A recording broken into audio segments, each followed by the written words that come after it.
بونجور لي زامي، لاحظت واحد القضيه. بزاف ديال لي كليون اللي مقبلين باش يشريو ابارتمون كيسحاب لهم الا شراو ب 100 مليون غيتخلصوا 100 مليون.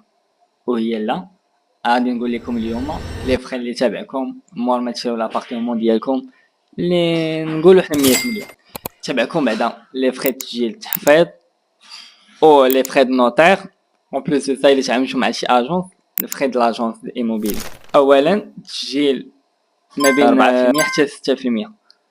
سا ديبون لابارتمون بشحال خديتيها. الا خديتيها اقل من 100 مليون كتخلص 4%، اكثر من 100 مليون كتخلص 6%. التحفيظ 1%. لي فخي ديال النوتير كتكون 0.5 1%، على حسب المفاهمه ديالك. كاين اللي كيتفاهموا ب 4000 5000 درهم. لاجونس ايموبيلي راه كتدي ما بين 1.5 حتى لواحد.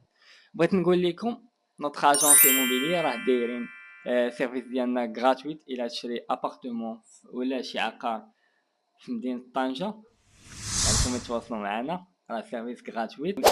المرخص بالنسبه للمجموع اللي تخلص مور ما تشري لابارتمون ديالك كيكون ما بين 6% حتى ل 8%. فيها تسجيل تحفيظ لي فخي نوتير اكسيتيرا. كان معكم امام راني، تلاقاو في الريجي ان شاء الله.